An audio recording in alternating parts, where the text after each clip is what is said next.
살아계신 하나님 아버지, 무더위 삼복 중에 저희들이 또 모였습니다.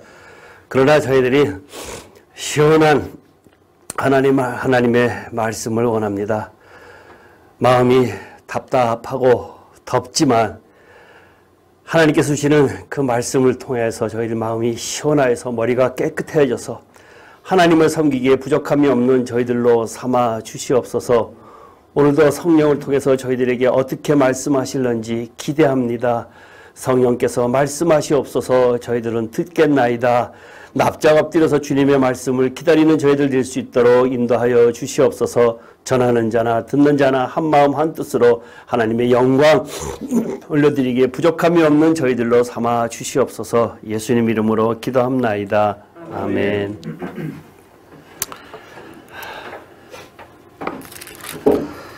요한복음 17장 1절부터 5절까지 읽고요. 그 다음에 23절 한 절 읽을게요. 교독하겠습니다.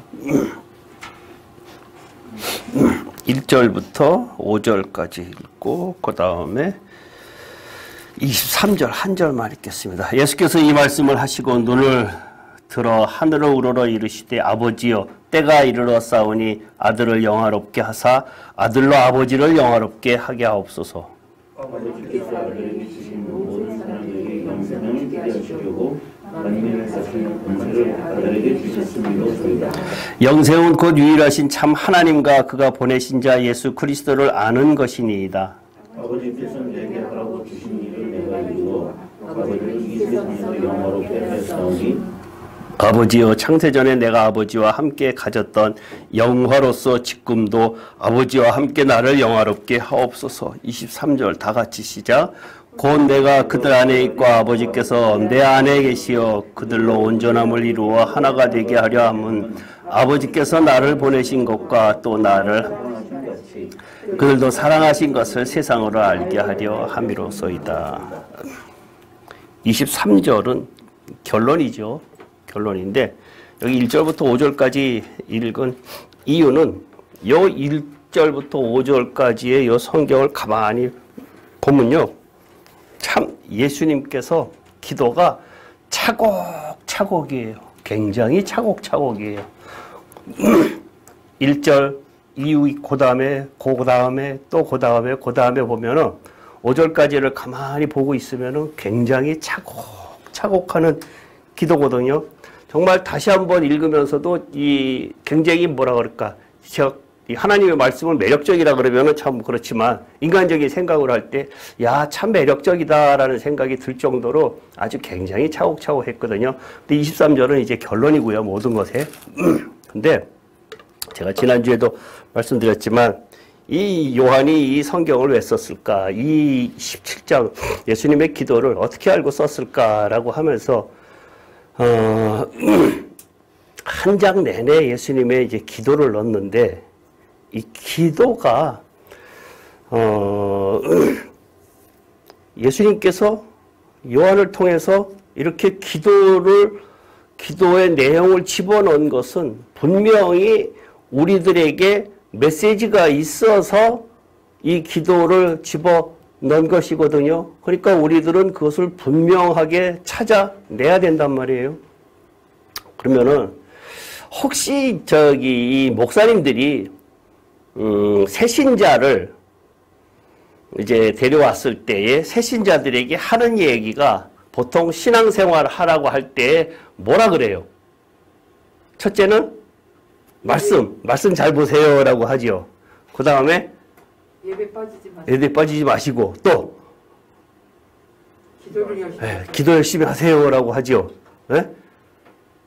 그러면은 새신자가 기도를 갖다가 말씀을 이제 읽어. 말씀을 이제 스타트 뭐 새신자 교육도 받고 이러니까 이제 말씀을 저 지나가잖아요. 근데 한참 지나가도 말씀이 사실상 어렵고 잘 모르잖아요. 근데 성경은 처음이니까 내가 잘 모르겠어요 라고 보통 이야기를 하는데 기도에 대해서는 특별히 목사님들도 잘 가르쳐 주질 않고 기도 이렇게 하십시오라고 하는 매뉴얼이 없는 것 같아요. 그죠? 특별히 주기도문 이외에는 특별히 목사님들이 기도 이렇게 하십시오라고 처음에 이제 하나님 아버지를 찾아라 주기도문 같은 데 보면은 그다음에 회개, 감사, 간구 뭐 이렇게 해서 예수님 이름으로 끝납니다. 이런 패턴이 있잖아요. 그런 거 이외에는 별로 이렇게 기도에 대해서 많이 안 가르쳐 주는데 요한은 굉장히 지금 이것을 심오하게 내용을 압축해 갖고 지금 이것을 쓰고 있단 말이에요. 그러면 분명히 기도가 중요하기 때문에 이렇게 집어넣었는데 정작 교회에서는 성도들에게 기도에 대해서 그렇게 하라고만 이야기하지 무엇을 어떻게 기도하라는 얘기들은 대부분 안 한다고요. 그러면은 세상 사람들은 기도를 절에 다니는 사람들 아니면 옛날에 정화수 떠놓고 비나이다 비나이다라고 하는 그런 사람들의 기도의 태도에 가장 중요한 것이 뭐라고 생각을 해요? 절에 다니는 사람들. 그 다음에 정화수 떠놓고 비나이다 비나이다 비나이다. 간절함. 그죠? 네. 간절함. 정성. 지극정성. 그죠? 그 사람들이 지극정성으로 하는 내용이 뭐 해달라 자기들이 안위, 앞날, 현재 이런 것들을 기도하잖아요. 그러면 기독교, 예수를 믿는 우리들의 기도 내용은 어때요? 비슷해요. 새벽 기도, 밤에 하는 기도는 철야 기도. 네. 그죠? 거기서 뭐 어떤 기도해요? 비슷하죠? 비나이다. 그죠? 세상 사람들이 기도하는 것하고 기독교인들이 기도하는 것하고 뭐가 다르냐 이거예요. 솔직하게. 그러면 여기에서 17장에서 기도하는 내용이 우리가 지금 알고 있는 그러한 내용이 여기 들어가 있느냐 이거예요. 우리가 지금 하는 그 내용이 있냐 이거예요. 아니잖아요. 이 사람들의 그 간절함 그러는데요.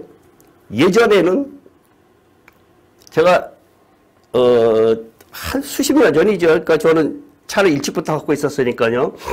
30대 초반에 이제 차를 갖고 강변인가 어딘가 이렇게 저기 한강 옆인가 있었는데 젊은 사람들이 이렇게 와서 20대 젊은 사람들이 와서 차를 갖고 몇 명이 왔어요. 그러더니 나보고 나를 부르더니 새 차를 가지고 왔어. 새 차를 가서 옆에 대더니 막걸리를 따면서 이거 어떻게 해요? 이러는 거예요.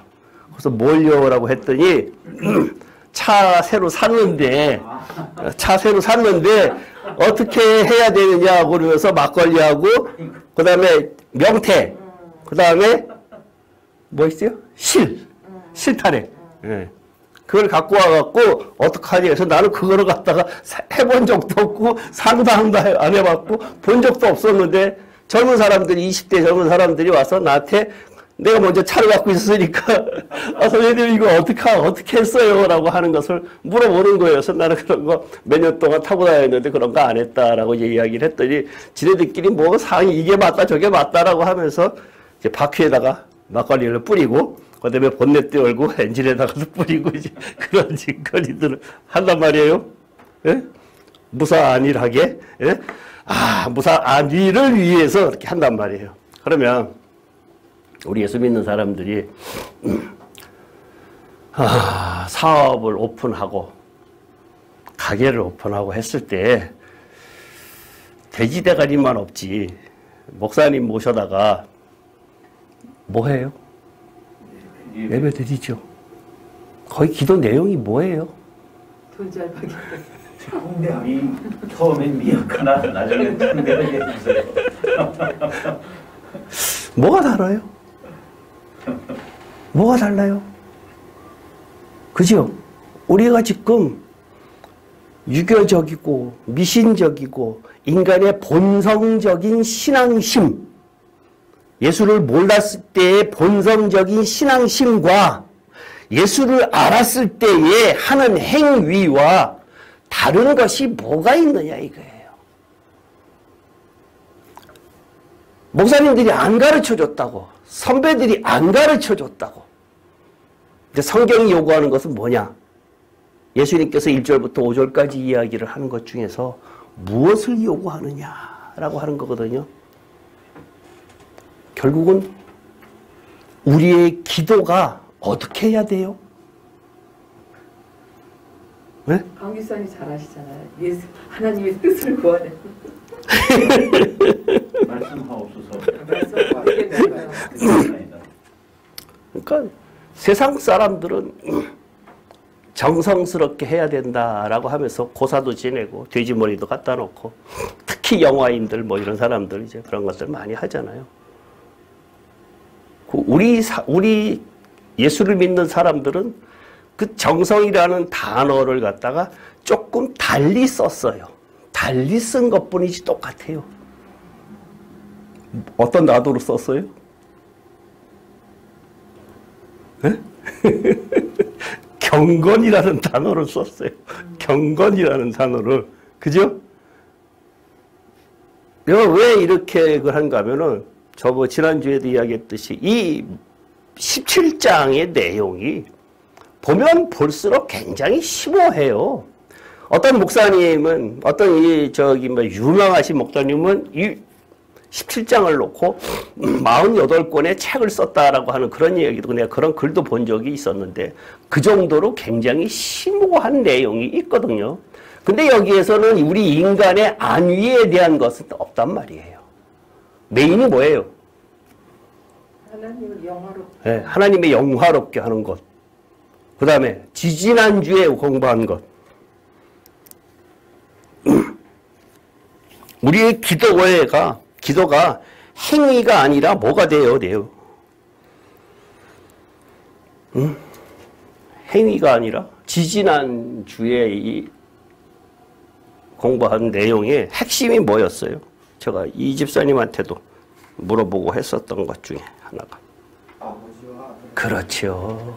그 이야기 하는 거잖아요, 지금. 아버지, 아들? 관계. 아버지, 아들. 네, 관계. 왜 이것을 중요하게 여기느냐라는 것도 설명을 했었거든요. 왜 중요하게 여긴다고 설명을 했었나 하면요. 강 집사님 혹시 기억이 나세요?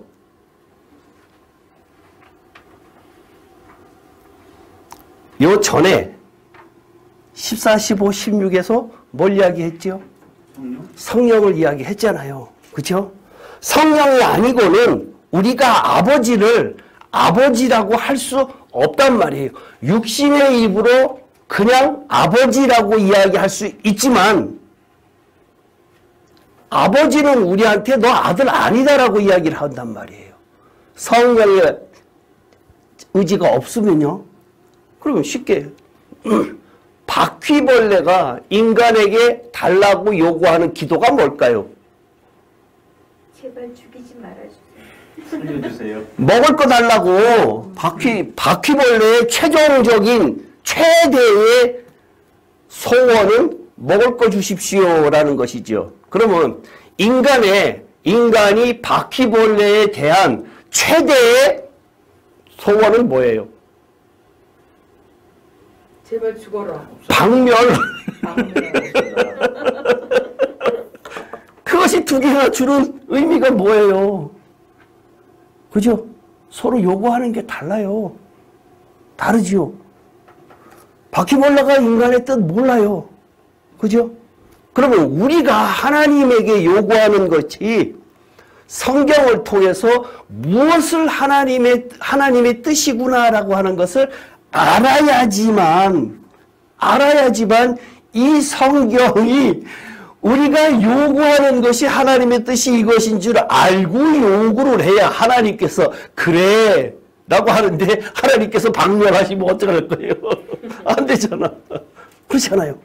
그러면 여기에서 지금 1절부터 5절까지 이야기를 하면서 지지난주에 이야기를 갖다가 1시간 반 동안 이야기를 하면서 그렇게 안타깝게 이야기한 내용이 뭐였는가 하면 아까 강 집사님이 이야기한 것처럼 아버지와 아들이라고 이야기를 했단 말이에요.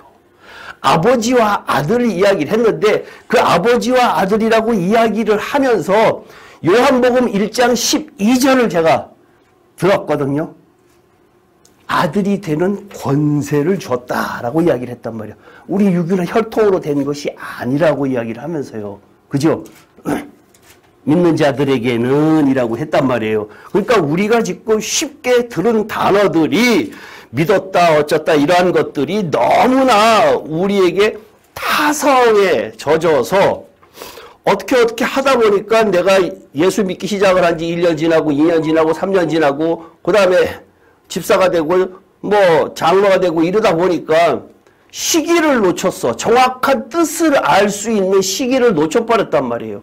그리고 성경을 갖고 누가 이제는 이 후배들이 나 뒤에 믿은 사람들이 오다 보니까 물어볼 사람도 없고 그렇잖아요. 그러니까 남들이 하는 거 가만히 쳐다보고 옆 사람이 하서 기도하는 거 보고 그다음에 기도원 가서 하는 거 보고 이런 것을 보고 듣고 그냥 그대로 목사님들이 설교하는 거 그거 그대로 듣고 여태까지 우리가 살아왔기 때문에 신앙생활이라고 하면서 살아왔기 때문에 그것이 요즘에 와서 기복으로 흘렀던 것을 제대로 바로잡고 가는데 요즘에 대세적인 단어가 뭐지요? 요즘에 우리 기독교의 대세적인 단어 옛날부터 오겠는데 요즘에는 기복하면은 그거 틀렸다고 이야기를 작은 예수가 되라 또 단어 굉장히 많이 쓰는 단어인데 몇 점? 네? 몇 점? 두 음절 굉장히 많이 쓰는 단어인데 성경의 핵심이에요. 어떤 면으로 봐서는 핵심이면 생명이지 뭐. 영성? 아니요. 언약. 언약이 10년 전부터.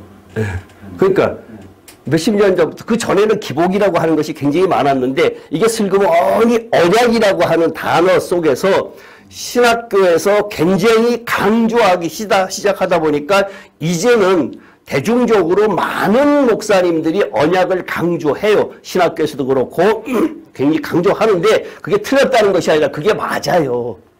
언약이라고 하는 것 자체가 맞는데 그 언약이 구원론적으로 바라보느냐 아니면은 구원받은 사람이 천국에 대해서라고 하는 것을 우리가 지금 설명하는 그것을 성경이 이야기하고자 하느냐는 단전히 다르다는 얘기예요.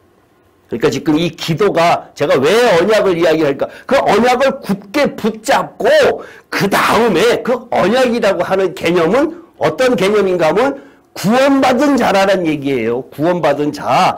너희는 내가 세상 중에서 아브라함 많은 민족 중에서 내가 너를 선택했다. 지명하여 선택했다라고 하는 것이 언약이라는 얘기예요. 그 언약. 그것이 우리가 지금 신약시대에 우리한테 이야기하는 것은 뭐냐고 구원이라는 얘기예요. 그것은. 그러니까 그것은 변하지 않는다는 이야기를 하잖아요. 그 다음에 일어나는 일들은 지금 다 닫고 있다는 얘기예요. 다 닫고 있다는 얘기예요. 그러면서 이 1절부터 5절까지에 있는 것에 핵심적인 내용이 아버지와 아들과 예수 그리스도와 우리와의 관계를 굉장히 성경은 다양하게 표현을 하면서 우리들에게 알려주고 있다.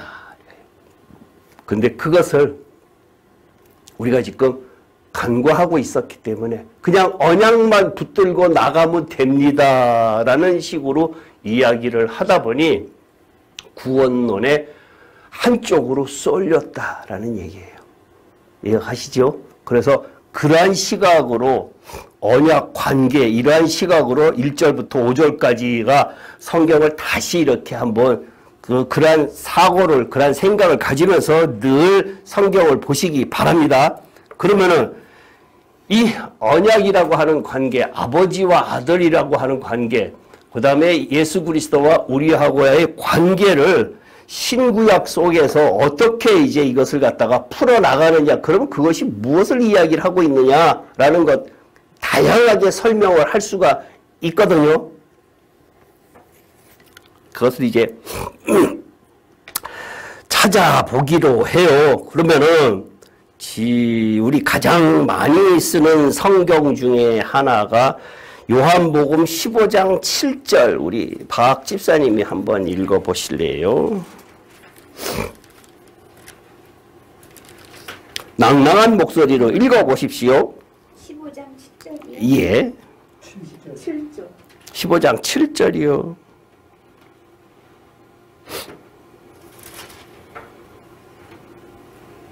너희가 내 안에 거하고 내 말이 너희 안에 거하면 무엇이든지 원하는 대로 구하라. 그리하면 이루리라. 예. 이 뜻이 뭔 뜻이래? 너희가 내 안에 거하고 내 말이 너희 안에 거해야 이거 한번 가만히 읽어보면요. 아까 23절 읽었죠? 네. 그러면은 23절하고 한번 비교해 보세요. 23절 읽어보세요. 임 집사님이 그러면. 아까 16절. 17장. 7장. 예. 23절.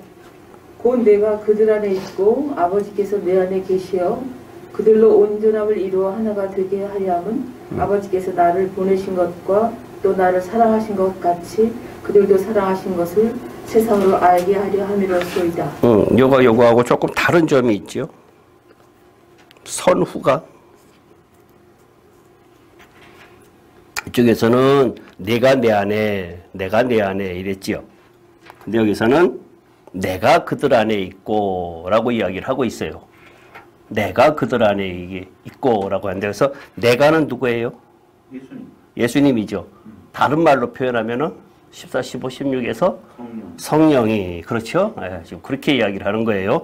그러니까 이거는 지금 15장에서 이야기할 때 저것은 내가 내 안에라고 하면서 우리들에게 먼저 제안을 해 주신 거란 말이에요. 그 다음에 서로 통용이 되고 아버지와 아들이 된 상황 중에서 이제 이야기를 하는 것은 내가 그들 안에 있고라고 성령이 너희들 안에 있고 아버지께서 내 안에 계시어 그들로 온전함을 하나가 되게 하려고 이렇게 이야기를 하고 있단 말이에요. 그러니까 아까 지금 기도 이야기하는 거잖아요. 우리의 기도가 나하고 하나님과의 관계에서 내가 내 안에라고 이야기를 하는 것은 이것은 내가 내 안에라고 이야기하는 것은 성령을 끌어들이기 위한 내용이고, 그죠? 여기서 내 안에라고 이야기를 하고 있는 그것은 보이는 예수님이잖아요. 보이는 예수님. 성경에 보이는 예수님하고 보이지 않는 예수님이 나타나 있죠. 보이는 예수님은 뭐예요? 예수님. 또 다른 말로? 보이는 예수님. 말씀. 예. 보이지 않는 예수님. 성령. 그건 제대로 아주 잘하시네요. 그죠? 예. 본 적도 없으면서. 그렇게 까셔야 되네. 그거 깐 거 아니에요. 그거 깐다고 표현하시면 안 되고. 저기 웃으라고 하는 얘기예요. 깐다고 얘기한 거 아니에요.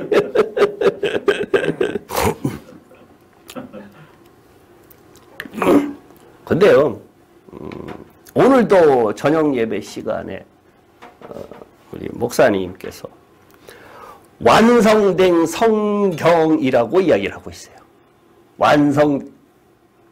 그 단어 기억나는? 완성된 성경.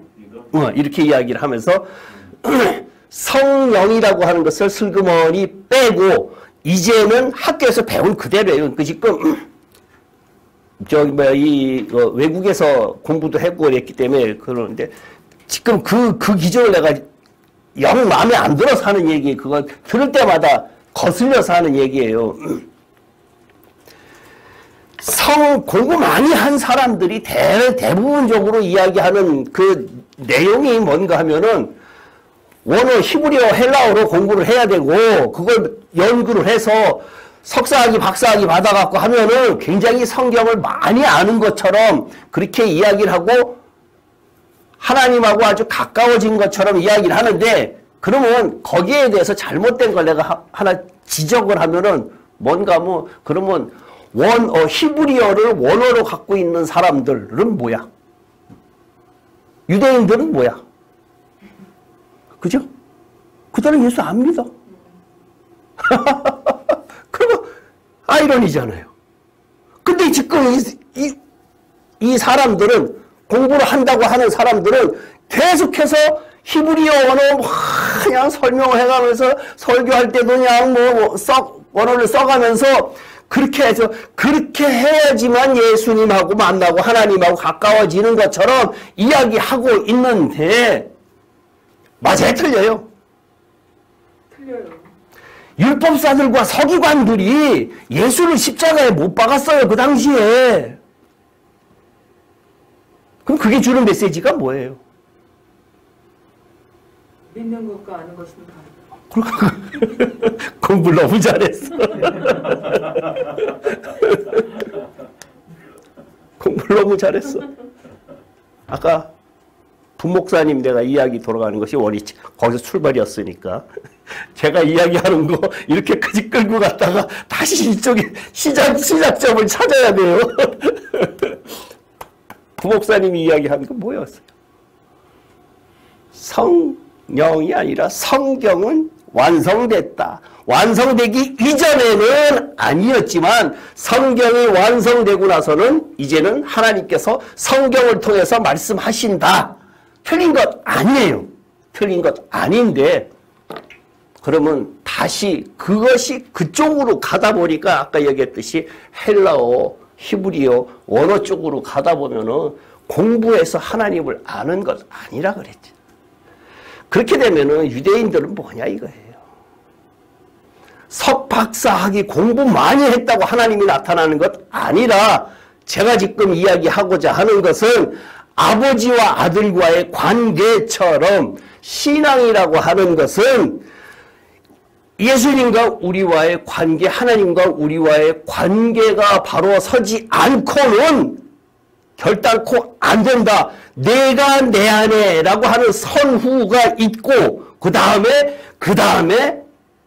성령이 내 안에 들어와 계시면은 그 다음에 내가 하나님과의 자유롭게 왕래가 된다라는 이야기를 하고 싶어서 이야기하는 거란 얘기예요.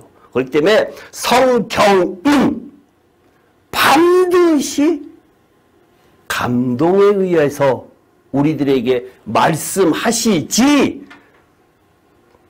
히브리어, 헬라어, 원어로 이야기하고 있지 않아요. 절대로 그렇지 않아요. 공부 많이 한다고 되는 것 아니란 얘기예요.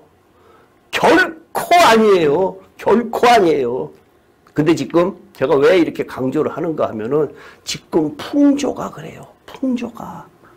웬만하면은 다 유학 갔다 와서 유학 가서 공부하려고 해요. 저 역시 신학 공부 끝날 때쯤 돼서 교수들이 미국의 어느 뭐 신학교 거기 가서 이렇게 2년 하고 오고 뭐 하고 그러면은 학위를 받아갖고 오는 게 어떻겠느냐라고 하면서 돈을 얼마 든다라고 이제 그때 당시에는 그런 걸 몰랐었는데 요즘에 보니까 총장들이 돌아다니면서 이제 그 학생 유치하잖아요. 국내도 마찬가지예요. 총장, 부총장들이 하는 일이 학생들 유치해갖고 매출 올리는 거거든요.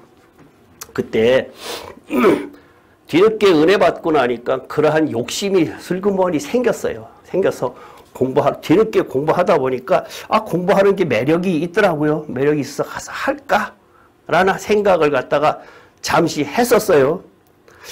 근데 아닌 것 같은 생각이 자꾸 드는 거예요. 그래서 이제 제가 어머니한테 그 이야기를 했어요. 그러니까 어머니가 노코멘트 답변 안 하시는 거예요.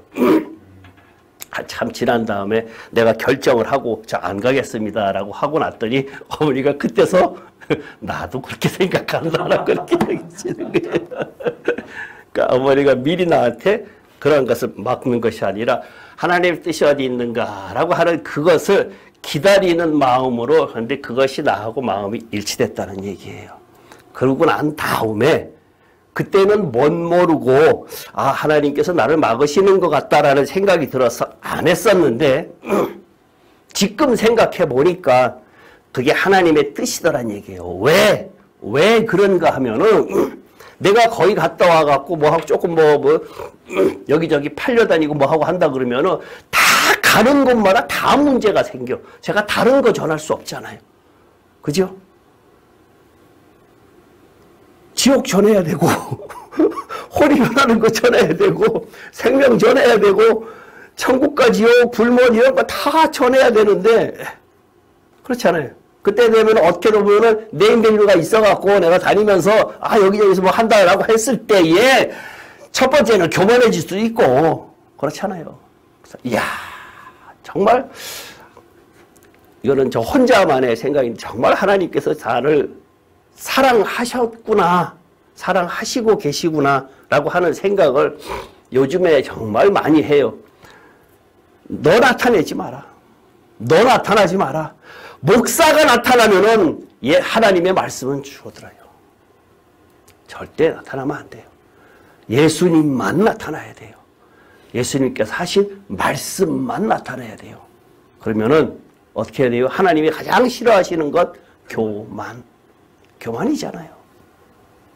그러니까 말씀만 전하는데 네가 네 눈앞에 모이는 사람이 적다 한들 그것은 네가 책임질 거 아니다. 내가 책임진다. 그거 갖고 실망할 것도 없고 사람이 많다 그래갖고 네가 기뻐할 것도 아니다라고 하는 것을 이제는 내가 확실히 알아요. 이제는 내가 확실히 알아요. 근데 예전에는 몇 년 전만 해도 자꾸만 그 생각이 나요. 사람들이 날 안 알아주니까. 제 이단 이래 어쩌래 막 이러니까 이 얘기 자꾸만 부해가 나잖아요. 사실상 그렇잖아요. 그때는 막 처음이니까 열기도 있었고 막 뜨거우니까 막 하기도 하고 막 그랬는데 지금 생각해 보니까 그쪽 방향으로 안 나가게끔 하나님께서 이렇게 뒤에서 끈으로 고무줄로 이렇게 해갖고 잡고 계시더라고요. 저만치 가면 또 이렇게 땡기고 하는 게 그래서 내가 이야 정말 어쩜 이렇게 사랑하시는구나 라고 하는 것 제가 지금 이것을 제 자랑이 아니라 뭐라고요? 하나님이 지금 딴짓하고 있는 거지. 뒤에서 이렇게 뭐라고요? 지금 이야기하고자 하는 핵심이 하나님이 인도하신다. 관계. 관계. 그 이야기 하는 거예요. 관계. 우리 이사님한테 저번에 전화 통화를 하면서 이야기를 했는데 마태복음 이야기를 잠깐 해볼게요. 마태복음 17장 한번 찾아볼까요?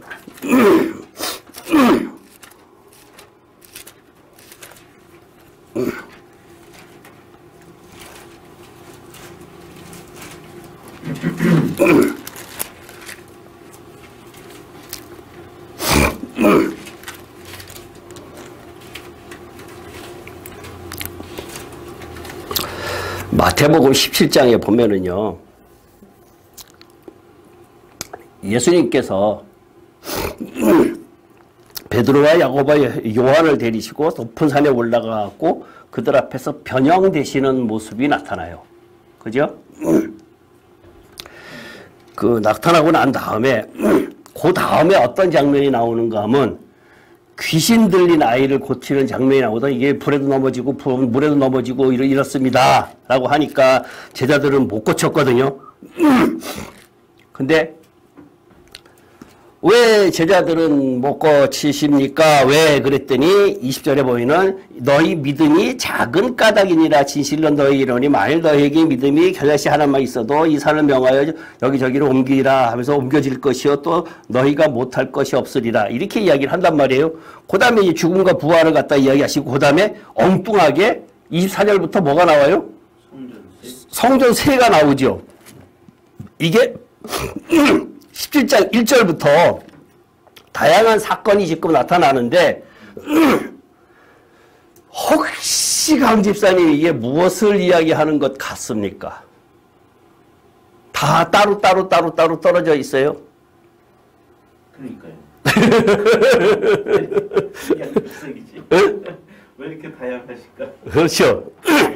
그 성경 우리 보통 읽을 때에 토막 달락달락, 그죠? 사건 중심으로 이야기를 하고 있잖아요. 그러면 지금 이 세 건을 같이 한데 묶어서 한번 생각을 해보란 얘기예요. 그러면 지금 우리가 무슨 공부를 하고 있는가 하면 관계를 공부를 하고 있어요. 관계를 공부를 하고 있는데 예수님께서 제자들한테 보여준 것이 변형된 것을 보여줬어요. 그렇죠? 그러면 그 변형된 것이 내가 변형되고 싶어서 변형되는 것이 아니라 하나님 아버지께서 나를 이렇게 이제 해주신 거잖아요. 예. 그 다음에 귀신 나오는 이야기, 귀신 들린 아이가 나오거든요. 그러면 귀신 들린 아이를 못 고쳤다 그러니까 예수님께서 믿음이 적은 자들아 라고 이야기를 해서 못 고쳤다. 왜 못 고쳤어요? 믿음이 작아서. 그죠? 그 다음에 성전세를 이야기를 하면서 예수님께서 임금이 아들에게 세금을 받을 수 있느냐라고 이야기를 하죠. 세금 이야기하죠. 예? 예. 그럼 그 세 개 다시 연결. 이게 어떻게 연결이 될까? 조금 힘이 들긴 하겠죠? 예. 첫 번째, 예수님께서 내가 인간으로 왔어. 인간으로 온 것을 하나님의 아들, 신의 아들로서 제자들에게 분명하게 관계를 보여줬어요. 네? 보여줬어요. 그 다음에 성전세 이야기가 임금과 아들 이야기를 하고 있거든요. 그러면 여기서 임금은 누구예요? 하나님 아버지라 그랬을 때 아들은 나다 라고 이야기를 하면서 내가 세금을 내지 않는다라고 이야기를 하고 있거든요. 그 세금을 내지 않은 것이 뭐예요? 아는 이유가 아들임으로. 다시 우리가 지금 관계 아버지와 아들과 관계 형성이 되면은 세금 안 내지요. 그럼 여기서 십지자에서 주장하고자 하는 것은 관계였지요. 아버지와 아들. 내가 하나님의 아들로 왔다라고 하는 것을 갖다가 이야기를 하는 거란 말이에요. 그러면 이 느닷없이 그러면 귀신 들린 아이는 뭔 얘기야? 믿음이 작은 자들아 라고 하는 내용은 무슨 내용이에요?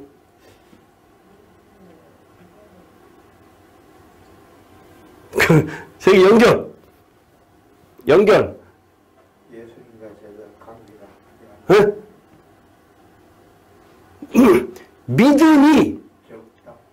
믿음이 작은 것이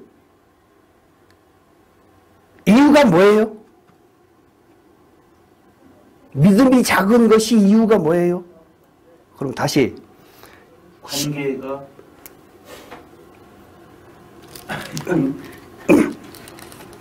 완전하지 않다. 응? 완전하지 않다. 온전하지 않다. 관계. 네. 그렇죠? 관계. 그러면은 14장에 보면요. 마태복음 14장에 보면은 물 위로 걸어 다니시는 예수님이 보이죠. 뒤에 보면은 그래서 31절에 보면은 예수께서 즉시 손을 내밀어 그를 붙잡으시며 이르시되 믿음이 작은 자여 왜 의심하였느냐 그랬거든요. 그 사람이 걸어오다가 말고는 예수님께서 오라 하니까 막 걸어갔어. 그러다가 갑자기 빠졌어. 그러니까 예수님께서 뭐라고 그랬는가 하면 왜 믿음이 똑같이 작은 자여라고 이야기했단 말이에요. 그러면 이 사람이 빠진 이유가 뭐예요? 예수님의 신뢰. 신뢰하지 않았어. 신뢰? 여기 신뢰라고 있어요? 믿음. 응? 믿음. 믿지를 아니 여기 빠진 오라 하시니 베드로가 배에서 내려 물 위로 걸어서 예수께로 가되 그 다음에 바람을 보고 무서워 빠져가는지라 소리를 질러 이르되 주여 나를 구원하소서. 빠진 이유가 뭐예요? 에? 무서워 바람 보고 무서워. 그렇지요. 바람을 봐서 예수님을 보는 바람이 왔어 지금. 예수님이 오라 하니까 막 가다가 말고는 믿음이 적은 게 아니라 무서워서 믿음이 적은 게 아니라 바람을 봤어. 근데 바람이 보여요 안 보여요? 안 보여요. 안 보이죠. 근데 바람을 어떻게 봤다는 얘기예요? 그럼 이게 주는 의미가 뭐예요? 아니 바람 보니까 물결이 펴서 풍랑이 이렇게 아, 그러니까 뛰어갈 때도 그거 있었어요 없었어요? 있었어요. 있었죠. 네. 근데 갑자기 막 뛰어가다가 보니까 예수님 바람. 보여. 아니 예수님 보였지. 앞에 바로 앞에 계시는데. 들어갔어요. 예. 근데 바람을 보고 무서워하는지라라고 했는데 이게 주는 핵심적인 내용이 뭐예요? 뭐 같아요? 예수를 안 보고 바람을 봤다. 세상을 봤다. 그 다른 말로 세상. 환경을 봤다. 우리의 시선이 예수를 떠났다. 아니라 세상을 봤어. 세상을 봤다. 세상을 봤어. 그죠? 그럼 여기서 이야기하는 것은 내가 관계라고 하는 것은 뭐예요? 어렵지 않은데 관계라고 하는 것은 지금 나의 시선이 어디로 가 있어야 돼요? 예수님한테 가요. 그렇죠. 그러면 다시 아까 17장으로 넘어가서 믿음이 적은 자요 귀신을 못 쫓았어요. 믿음이 적어서 그랬다 그랬거든요. 그러면 거기서 이야기하는 똑같은 내용이에요. 똑같은 거. 예수님께서 미리 보여줬어. 변화되는 것을 보여줬어. 그죠? 보여줬는데 그 보여준 것이 나한테 확실치를 않았어. 하나님과의 관계 형성이 안 돼서 그러니까 여기서 믿음이라고 하는 것을 다른 말로 표현했을 때에 믿음이 적다라고 하는 것은 우리가 주님만 바라봐야 되는데 세상을 바라보는 시선이 그쪽으로 갈 때에는 믿음이 적다라고 표현할 수밖에 없다는 얘기예요. 그러면은 다시 마태복음 17장에서 성전세 이야기가 예수님께서 그 위의 내용을 갖다가 정리하신 거란 얘기예요. 빗대어서 임금과 아들이라고 표현을 하면서 거기에서 느닷없이 왜 세금 이야기가 왜 나와요? 나올 이유가 없잖아. 엉뚱하게. 그게 그렇게 중요해? 에? 세금 내는 게 그렇게 중요해? 성전세 내는 게? 아니 그렇게 안 중요하잖아요. 우리가 일반적으로 생각할 때. 그러면 이것이 중요한 내용이 마태가 그걸 갖다가 집어넣었을 때 이것은 11장이 처음부터 그러한 흐름을 가지고 이 내용을 썼다는 얘기예요. 그렇기 때문에 이것은 아버지와 아들과의 관계가 제대로 형성이 되면은 귀신도 내쫓을 수 있다라는 얘기란 얘기예요. 그 이야기를 하고 싶어서 이야기를 한 거라고요. 그러니까 성경이 전체적으로 우리들에게 주는 믿음이라고 하는 단어를 우리가 지금 단순하게 믿어야 된다라고 지금 이야기를 하고 있기 때문에 그 믿는 것에 대해서 우리가 다양하게 설명을 하고 있잖아요. 여태까지. 근데 이 성경을 통해서 목사님들이 이러한 것들을 믿음이라고 하는 단어를 그냥 단순하게 믿는다라고만 표현을 하고 있으니까 그런데 요한복음에서는 계속해서 뭐라고 이야기를 하는가 하면 예수님께서는 너희들이 그들이 믿지 않아서 계속 그렇게 이야기를 하고 있다는 것은 관계 형성이 설정되지 않았기 때문에 니네들이 나를 하나님의 아들인 것을 알지 못한다라는 얘기예요.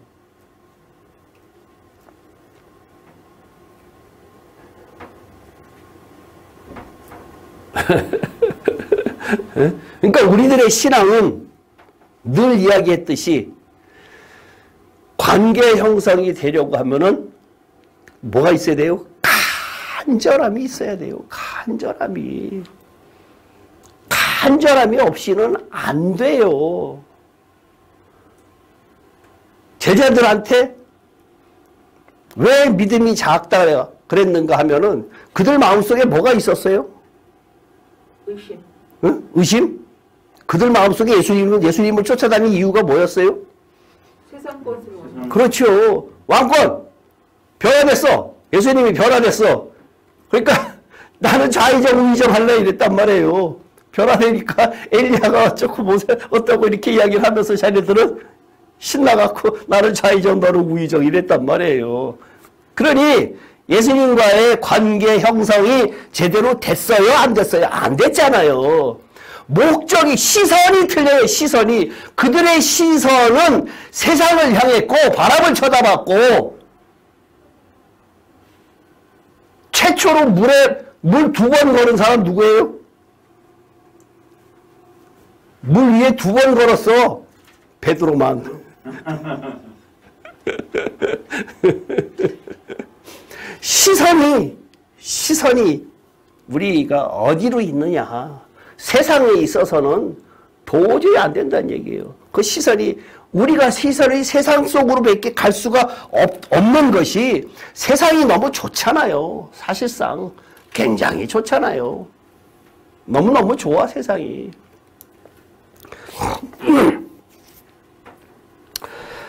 결코 하나님께서는 교만한 자 쓰지 않으시거든요.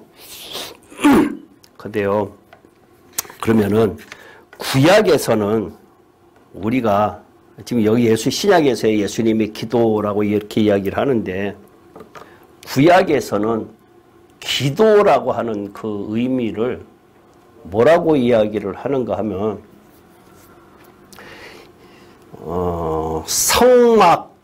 구약의 성막 성전이 예수님의 그림자다라고 이야기를 했잖아요. 그러면은 그 성막 성전 안에 분향단이 있었죠. 구약에서는 바깥들과 성소와 지성소라고 그랬는데 신약 성경에서는 성소와 이 바깥들과 성소가 이렇게 둘로만 나눠진단 말이에요. 성소와 지성소는 같이 보고 있고요. 그러면은 거기에 분향단이 있었는데 그 분향단의 의미는 헌신적인 삶과 기도라 그랬거든요. 이 기도가 하나님께로 올라간다 그랬단 말이에요. 그러면은 이 구약 성경에서의 기도를 갖다가 뭐라고 이야기를 하는가 하면은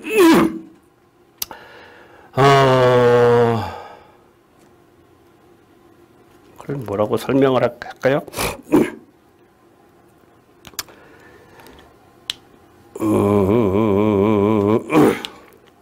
출애굽기 한번 볼까요? 출애굽기 30장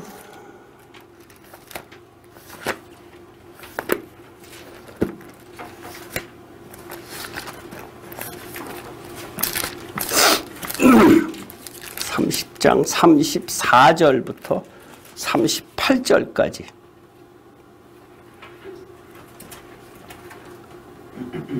여호와께서 모세에게 이르시되 너는 소합향과 나감향과 풍자향의 향품을 가져다가 그 향품을 유향에 섞되 각기 같은 분량으로 하고 그것으로 향을 만들되 향 만드는 법대로 만들고 그것에 소금을 쳐서 성결하게 하고 그 향 얼마를 곱게 찌어 내가 너와 만날 회막 안 증거궤 앞에 두라.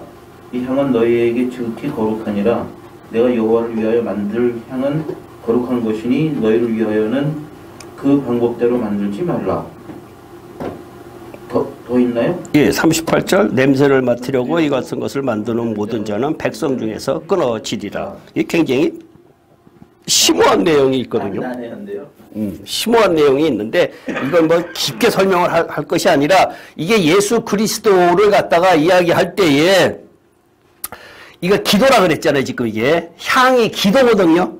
향이 기도예요. 향이 기도인데 여기에 소합향과 나감향과 풍자향이 무엇을 뜻하는 건가? 이게 길게 설명 안 하고 소합향은 예수님께서 선지자로서 죽은 것을 이야기를 하고 있는데 몰약을 뜻해요. 몰약. 그 다음에 나감향은 해독제, 제사장의 핏뿌림을 이야기를 하는데 이것을 정죄함이 없다라고 이야기를 하는 것을 갖다가 이야기하고 풍자향, 나감향은 몸에 지니고 다니는 것을 이야기를 해요. 풍자향은 해독제, 정죄함이 없다라고 이야기하고 나감향은 몸에 지니고 다니는 것을 이야기를 하고 있는데 몸에 지니고 다니는 향은 뭘 하냐? 왕을 상징한다 그랬거든요. 그럼 이 세 가지가 뭘 뜻하는가 하면은 선지자와 제사장과 왕을 뜻하는 거란 말이에요. 그러니까 이때 당시에 이 거룩한 향을 여호와께서 모세에게 이르시되 이 향을 갖다 보여드리라 하는 것은 예수님께서 메시아로 오신 예수님께서 선지자와 제사장과 왕으로 오신 예수님께서 우리의 기도를 대신 하신다라고 하는 의미가 있다는 얘기예요. 구약성경에서의 그것은. 그냥 그렇게만 아세요. 이거는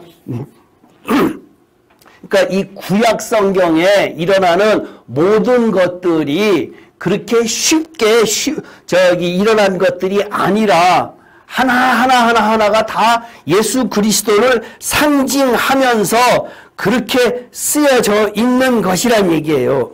그렇기 때문에 이 기도가 우리가 지금 예수님께서 17장을 요한복음 17장을 통해서 우리들에게 기도하는 것을 알려주시는 이것이 구약성경에서도 이렇게 내가 모든 것을 다 짊어지고 그 다음에 왕으로서 선지자로서 제사장으로서의 역할을 다 표시하는 것이거든요. 그러니까 이 성소에서 일어나는 일들까지도 그것이 그냥 있는 것이 아니란 얘기예요. 그러면은 구약성경에서 일어나는 유대인들에게 일어나는 절기가 있죠. 절기가 봄, 여름, 가을, 겨울이 있는데 봄에 일어나는 제일 처음에 봄이라고 이야기할 수 있는 것이 6월절. 또 봄, 여름. 77절. 초막절. 이거 왜 이야기를 하는가 하면 구약성경에서 이런 성경을 읽을 때에 이것이 그냥 유대인의 절기다라고 하는 것이 아니라 이 유대인의 절기가 우리들에게 신약성경 때 우리 지금 생활에서의 무엇을 뜻하는 것이냐. 그리고 이 계절이 1년 주기로 항상 바뀌잖아요. 1년 주기에 바뀌는 것은 1년 안에 모든 삶이 다 들어가 있다라고, 모든 신앙생활이 다 들어가 있다 이런 것이라고. 반복되는 것이 계속해서 우리들에게 주는 메시지가 그거란 얘기예요. 그러니까 이 의미를 알아둘 필요가 있기 때문에 예수님께서 보이는 예수님, 보이지 않는 예수님으로 왔을 때에 이것이 무엇을 뜻하는 것이냐라고 하는 것을 알아야 되기 때문에 어느 것은 보이는 거고 어느 것은 보이지 않는 것이 뜻하는 것이 무엇이냐라고 하는 것을 같이 알기 때문에 성경 읽을 때에 도움이 되시라고 조금 표현하는 것 뿐이에요. 6월절 있고 그 다음에 네. 그 다음에 여름에는 77절. 또 성경 맥주죠. 오순절. 네. 그 다음에 가을에는 초막절. 나팔절, 발절. 네. 속죄일, 그 다음에 초막절. 그러면 이것은 뭐예요? 예수님의 십자가. 대속. 이거죠. 응? 고난. 또 무덤 속.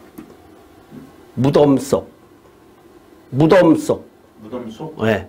3일 동안에 이 무교절을 지키는 이유가 고난의 의미도 있는데 6월절을 무교절이 일주일, 6월절 지켜난 다음에 일주일 동안 지내잖아요. 그 일주일 동안 지내는 의미가 무교병을 먹으면서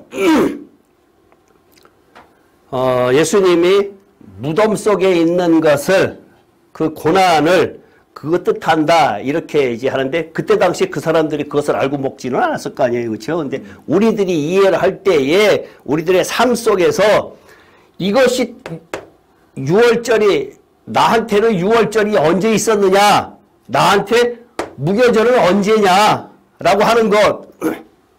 그다음에 초실절, 그다음에 이 칠칠절 이거 지난 다음에 49일 지난 다음에 오순절 이 의미가 뭐예요? 성령. 그렇죠. 이것은 성령. 네. 그러면 우리가 아까 이야기했듯이 요한복음만 놓고 이야기를 했을 때 전체적으로 11장까지의 내용에서 모든 것들이 여기에 다 들어가 있잖아요. 여기에 다 그것을 뜻한다라고 이야기를 하고 있고 14, 15, 16을 이야기를 할 때에 성령을 지금 설명을 하고 있단 말이에요. 그러면 우리의 신앙생활 가운데서 이러한 것들이 다 겪지 않고 나는 이 절기가 필요 없어가 아니란 얘기예요. 하나하나 다 필요하거든요. 그러면 가을에 계절하고 상관없이 방금 말한 모든 그게 예. 나의 생활과 인생과 일련의 모든 생활에 다 돌아올 수도 있다는 말씀이시죠? 그렇죠. 이것을 다 우리가 이러한 계절을 갖다가 나의 삶 속에서 이러한 과정들을 겪지 않고는 그 다음에 이것을 이러한 날이 돌아오지 않는다. 봄에 파종하고 여름에 성장하고 가을에 추수하는 것이 오지 않는다 라는 얘기거든요. 신앙의 뜻도 매 한 가지란 얘기예요. 지금 이게. 이것은 재림이잖아요.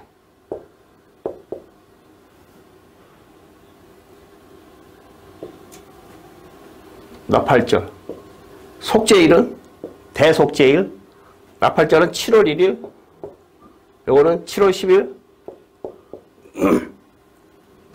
초막절은 15일부터 지키는 절기거든요. 이게 추수의 추수. 그러니까 계시록에서 나팔 불 때, 그 다음에 대설가에서 나팔 불 때 이런 이야기를 많이 하잖아요. 나팔이라고 하는 개념은 재림을 예고하고 있다라는 얘기거든요. 그러니까 우리의 신앙생활에서 이러한 과정하고 오늘 성경이 요한복음에서 요한복음 17장에서의 이것하고의 관계에서 오늘 결론적으로 이야기를 한다 그러면은 23절에 곧 내가 그들 안에 있고 아버지께서 내 안에 계시어 그들로 온전함을 이루어 하나가 되게 하려 함은 아버지께서는 나를 보내신 것과 또 나를 사랑하신 같이 그들도 사랑하신 것을 세상으로 알게 하려 함이다. 이게 전체 17장의 대표적인 단어가 뭐였지요? 예? 대표적인 단어가 아까 예수님과 하나님과의 관계에서 이것을 아버지와의 관계를 갖다가 이야기를 했고, 그 다음에 제자들을 위한 기도가 있었고, 그 다음에는 뒤에 믿던 이방인들에게 믿는 그것이 있었는데, 여기에서 예수님께서 우리들에게 주시는 메시지는 어떤 면으로 봐서는 뭐예요?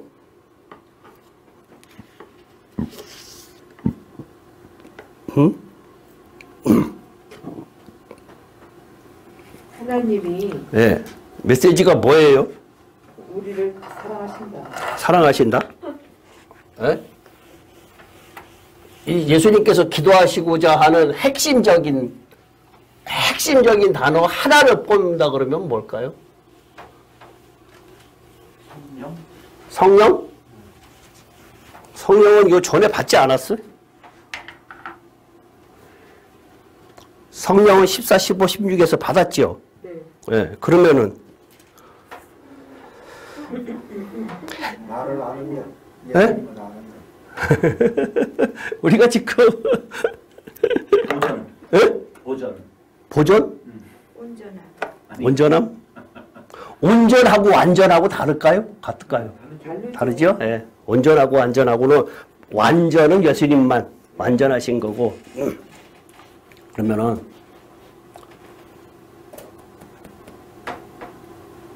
이게 지난주에 여기에서 많이 들어간 단어가 있다 그랬죠.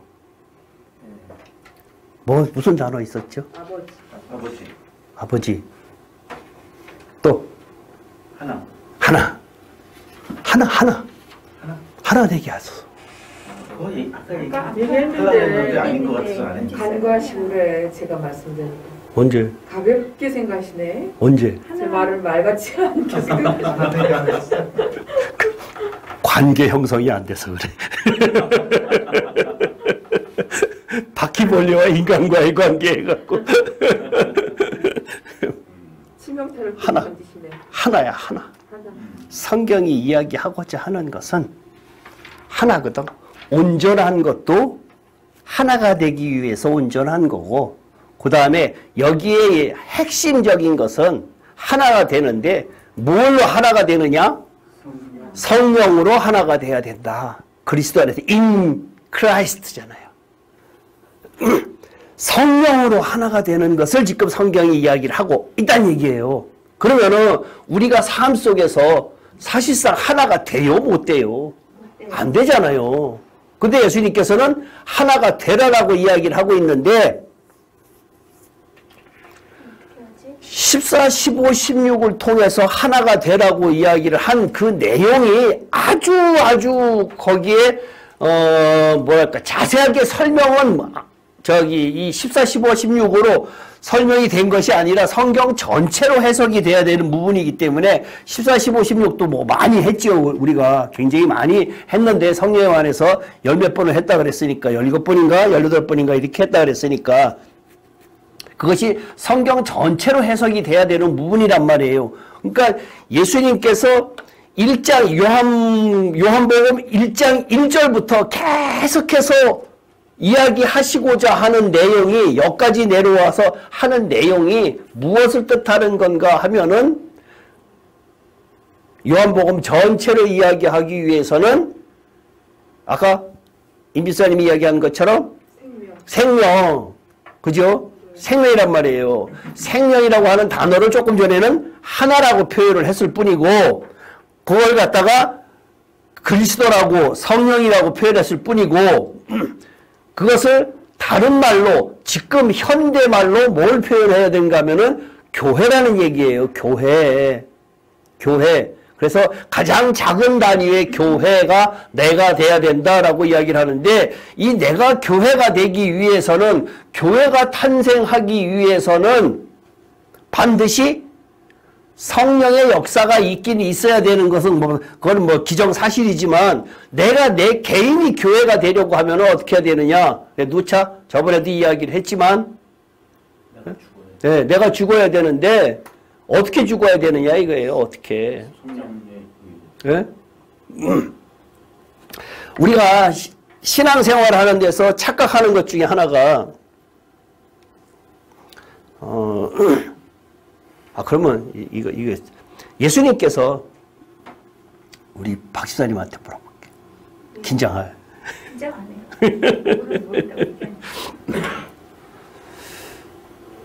인간으로 오셨잖아요. 예수님. 네, 인간으로 오셨잖아요.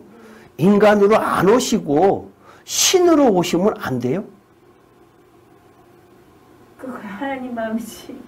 아니, 그러니까 왜 인간으로 꼭 오셔야 돼요? 이유가? 우리 죄를 대속하시기 위해서.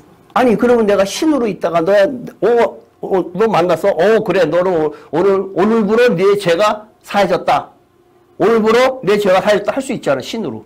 왜 굳이 인간으로 오셔? 그렇잖아. 신으로 오셔갖고 하늘에서 이렇게 어느 느닷없이 내 앞에 딱 나타나갖고는 주님 했더니 네 죄 사했다라고 할 수 있잖아. 그리고 싹 가졌어. 신났어. 옛날부터 생각한 것은 하나님의 아들이 인간의 몸을 입고 와야 예. 인간에 대한 것을 다 체휼하시는 걸 우리에게 직접 보여줄 뿐더러 예. 인간이 받을 수 있는 죄의 형벌, 사망에 이르는 것을 직접 하나님이 감당하시는 것을 우리에게 보여주시기 위해서 오시지 않았느냐. 우리에게 보여주시기 위해서. 나는 옛날부터 그런 생각을 해왔죠. 지금 신학이 뭐라고 이야기를 하는가 하면 예수님께서 인간으로 오시지 않으면 대속의 사건이 일어나지 않습니다. 이렇게 이야기를 해요. 그죠? 네.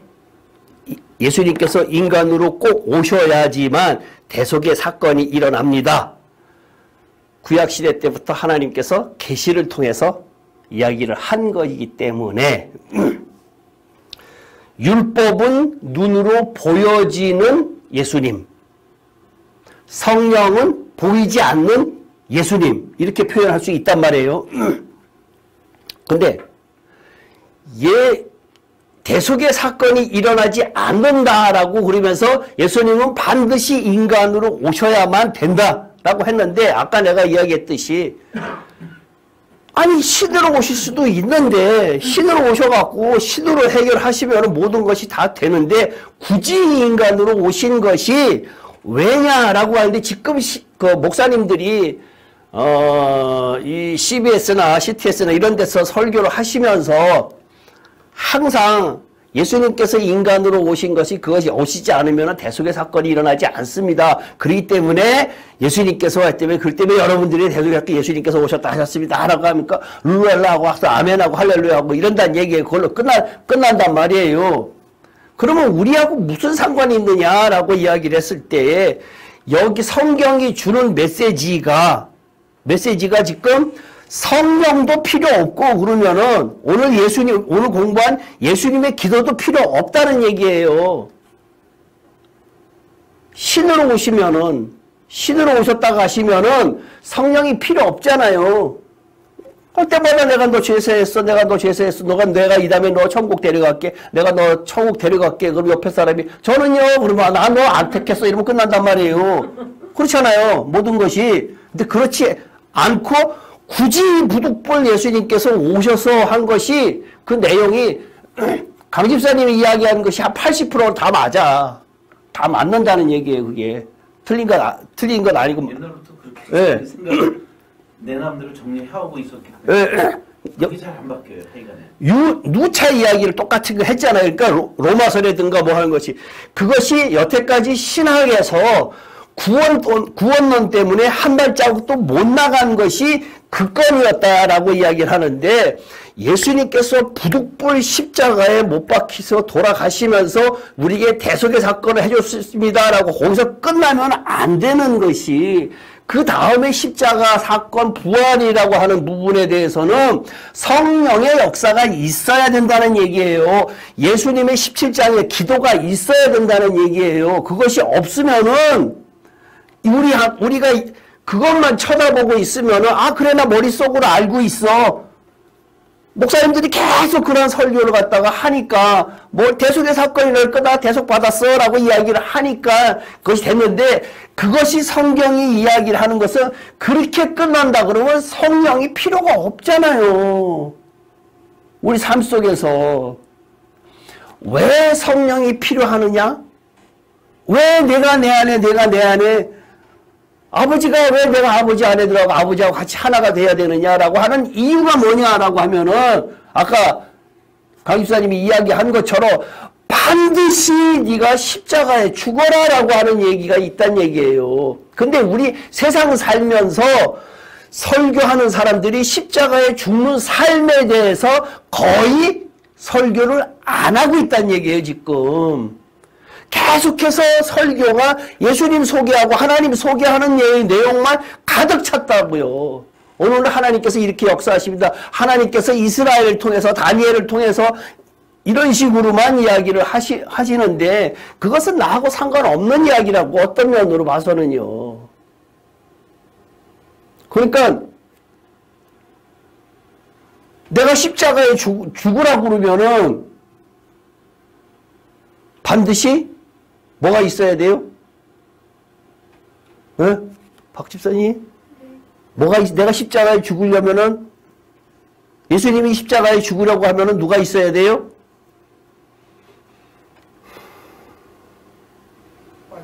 유대인이 있어야 되죠. 그죠? 유대인이 있어야 돼요. 유대인의 대표성이 뭐예요? 율법. 율법이 있어야 돼요. 그죠? 네. 내가 십자가에 죽으려면 내가 예수가 돼서 우리 예수를 닮아가야 된다 그러잖아요. 내가 십자가에 죽으려고 하면은 나를 죽이는 누가 있어야 돼요? 율법이 있어야 돼요. 나를 죽이는 유대인이 있어야 돼요. 유대인이 있어야지만 내가 죽지. 유대인이 없으면 나는 안 죽어. 근데 그 유대인을 대표하는 것이 뭐냐? 율법이란 얘기예요. 율법. 예?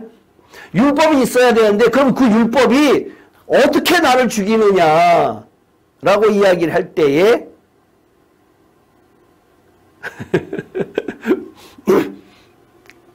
그 율법이 나한테 들어와서 작용을 해야 된다는 얘기예요.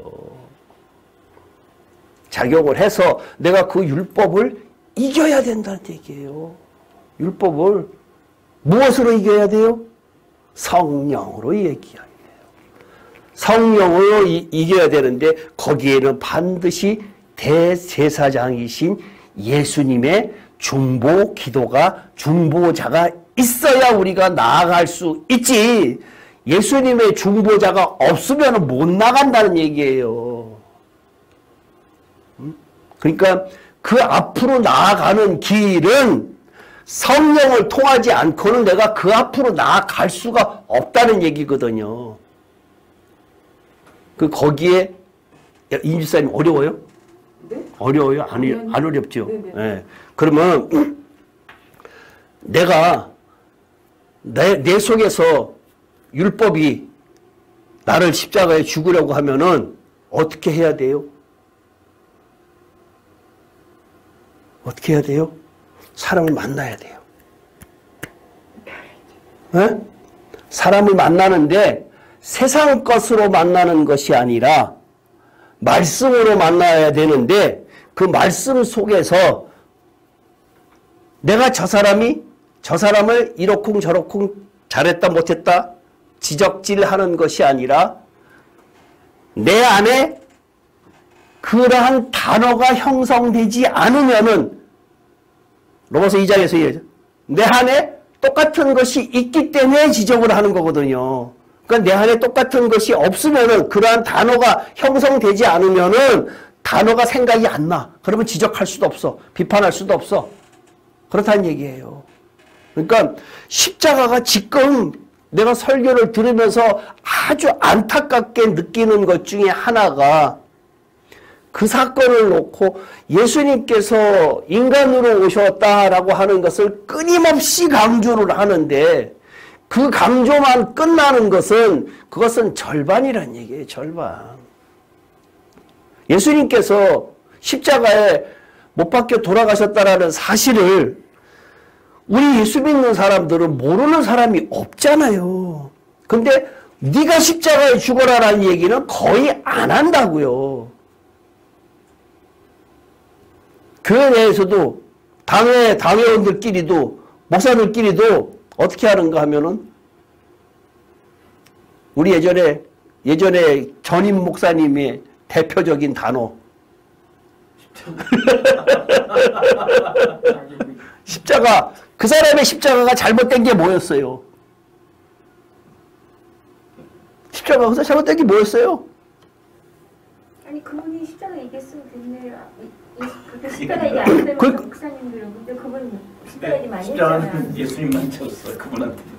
십자가가 예수님만 졌다. 그 사람 안 지고. 아니 이렇게 아직 십자가를 안 졌구만. 아직 안 죽었구만. 이랬다고. 이랬다고. 십자가라는 단어는 맞는데 십자가는 내가 지어야지. 그쵸? 찬송은 내가 진다라고 이야기를 하면서 찬송을. 근데 아직 죽지 않았구만.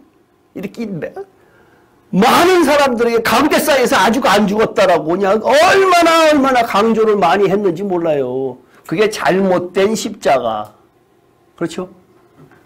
내가 누차 이야기를 하는 거, 이게 아주 심각한 문제고, 이 이야기를 하는 사람들이 없단 말이에요, 지금. 왜 그러는가 하면, 율법이라고 하는 개념을 잘못 해석을 했기 때문에 그렇단 얘기예요. 로마서적 그 해석이라고 하는 거, 감사히 잘 갖다 그것을 몸에 아주 젖어들도록 같은 거 하세요.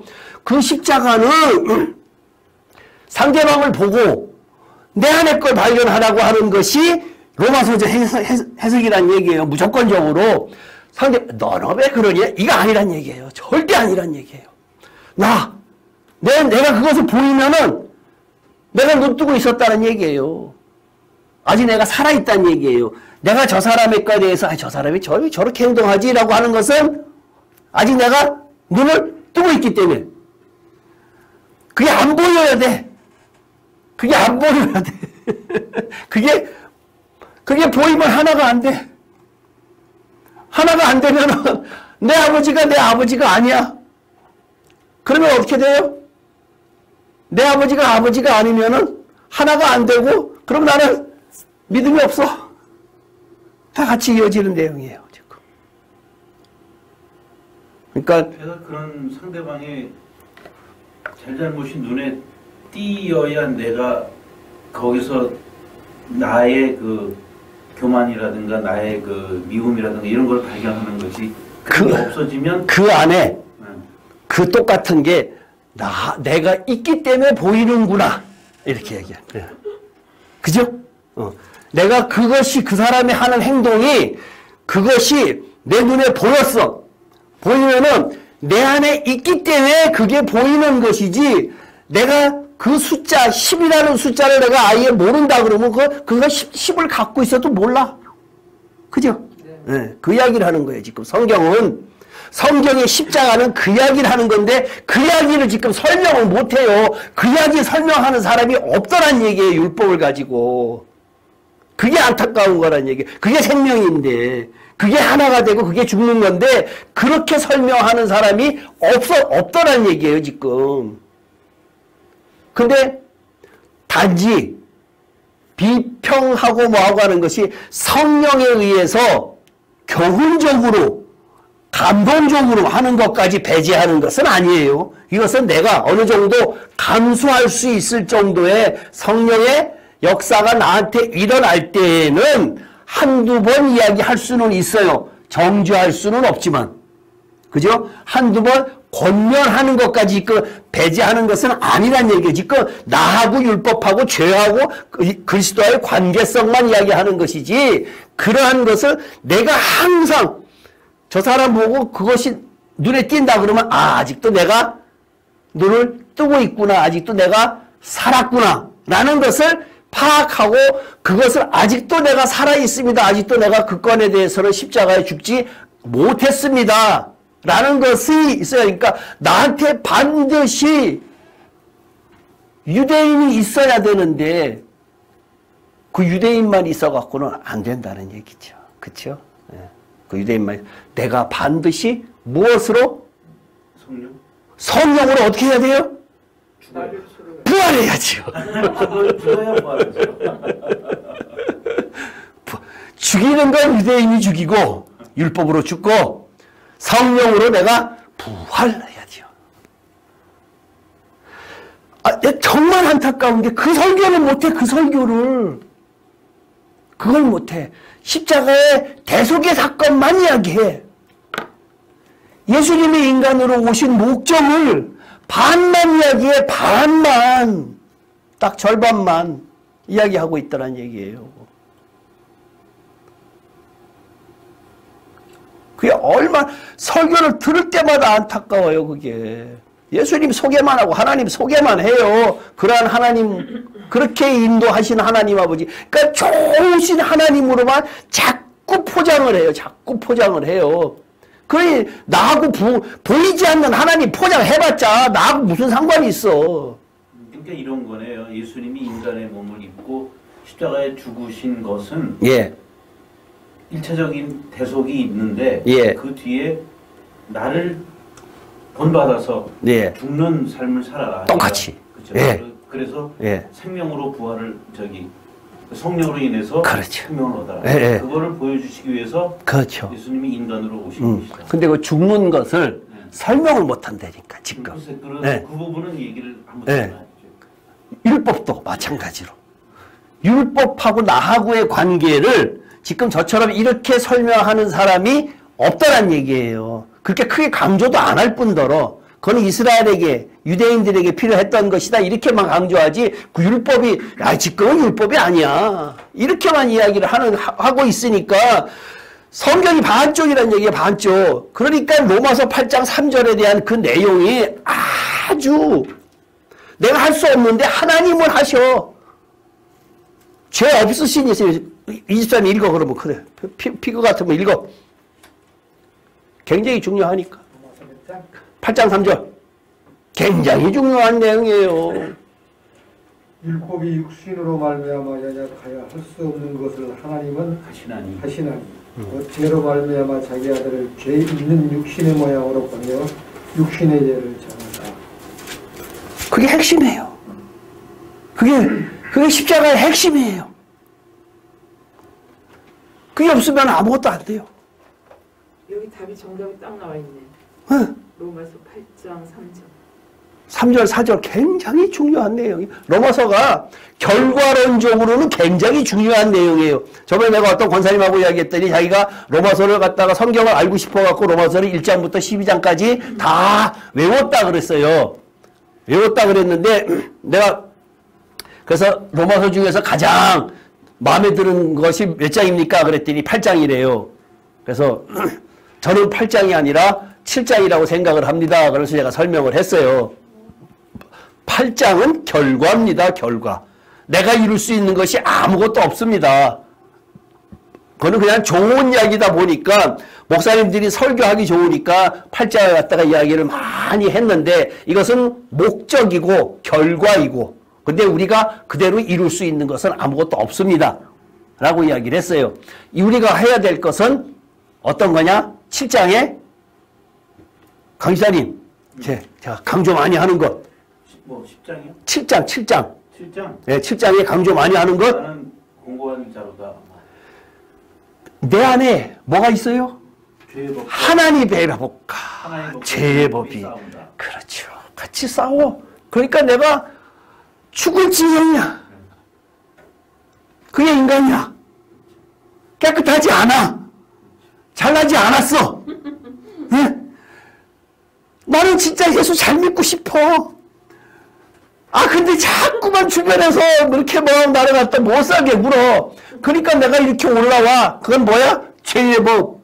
하나님의 법과 죄의 법이 내 안에서 자꾸만 싸워. 그럼 어떻게 해야 돼요? 어떻게 해야 돼요? 자, 나는 곤고한 자로다. 라고 했을 때의 결과가 어떻게 나와요? 성령님이 8장 1절. 그렇게 그런 단어 말고 성경으로 이야기합시다. 8장 1절. 그리스도 예수 안에 있는 자에게는 정죄함이 없다. 그렇잖아요. 그리고 결과잖아요. 결과. 그렇죠? 예? 예수님께서 이렇게 17장을 통해 갖고 우리들에게 관계성을 이야기를 하고 하나가 되라고 하는 이유는 하나가 되라고 계속해서 하는 이야기는 그것은 먼저 14, 15, 16에서 성령을 통하지 않고는 하나가 되지 않는다는 얘기거든요.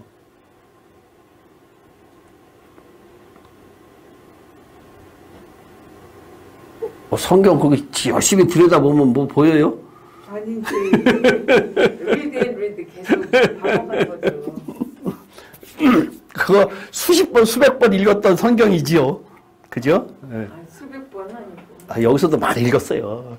우리하고도 같이 무진장 많이 읽었어요. 이게 다 덥잖아요. 그럼 이게 까먹어요. 제가 강조하는 성경들은요, 그 기껏 해봐야 뭐 한 몇십 개 되겠죠. 100개 미만이겠죠. 100개 미만인데 그 성경들은 다 단어를 외우라는 얘기가 아니라 의미들은 다 외워놓고 있어야 돼요. 그래야 써먹어. 나한테 적용이 돼. 생각나게 하셔. 그때 상황이 됐을 때, 아, 지금 이 상황이구나. 몇 장 몇 절이구나. 그것이 나한테 생각이 나게 하셔요. 성령께서.